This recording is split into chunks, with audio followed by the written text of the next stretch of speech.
గౌరవనీయులు రామోజీరావు గారు మరణించడం చాలా బాధాకరమైనటువంటి అంశం. కొన్ని లక్షలాది మంది కోట్లాది మందిని కదిలించినటువంటి అంశం. ఒక సామాన్య కుటుంబం నుంచి వచ్చినటువంటి వ్యక్తి ఈరోజు ఒక పెద్ద సామ్రాజ్యాన్ని సృష్టించడమే కాకుండా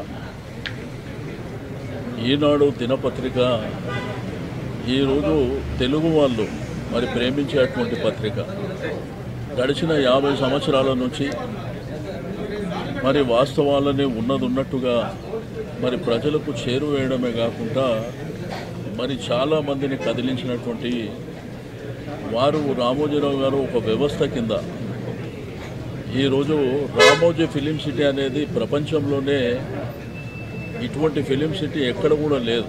ప్రపంచంలో చాలా ప్రాంతాలు మేము పర్యటించినప్పటికీ మరి వారి యొక్క కృషి పట్టుదల కమిట్మెంట్తో ఇంత బ్రహ్మాండమైనటువంటి ఫిలిం సిటీ సాధించడమే కాకుండా కొన్ని లక్షలాది మందికి ఉపాధి కల్పించినటువంటి వ్యక్తి.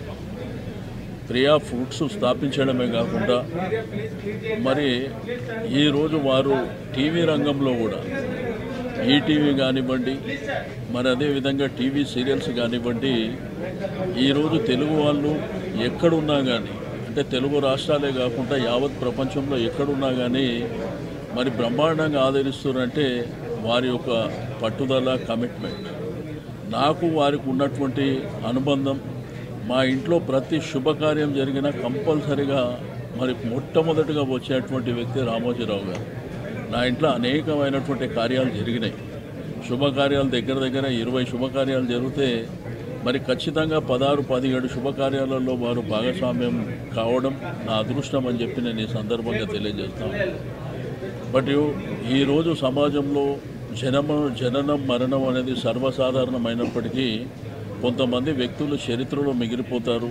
అందులో రామోజీరావు గారు మొదటి వారుగా మిగులుతారని చెప్పి నేను ఈ సందర్భంగా తెలియజేస్తూ ఉన్నాను. ఆ కుటుంబానికి భగవంతుడు ధైర్యాన్ని ఇవ్వాలి.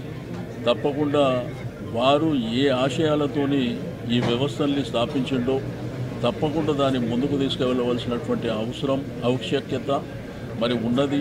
ఈరోజు లక్షలాది మంది వారు స్థాపించినటువంటి అనేకమైనటువంటి ఈరోజు ఈనాడు కానివ్వండి, మరి టీవీ రంగం ఈటీవీ, మరి అదేవిధంగా టీవీ సీరియల్స్ కానివ్వండి, దాంతోపాటు ప్రియా పచ్చళ్ళు కానివ్వండి, డాల్ఫిన్ కానివ్వండి, ఈ విధంగా కొన్ని లక్షలాది మందికి ఉపాధి కల్పించినటువంటి మరి గొప్ప వ్యక్తి. అందుకే వారు ఒక వ్యవస్థ అని చెప్పడం జరిగింది. కాబట్టి ఆ భగవంతుడు వారికి ఆత్మశాంతి చేకూర్చాలి, ఆ కుటుంబానికి ధైర్యాన్ని ఇవ్వాలని చెప్పి నేను కోరుతా ఉన్నాను.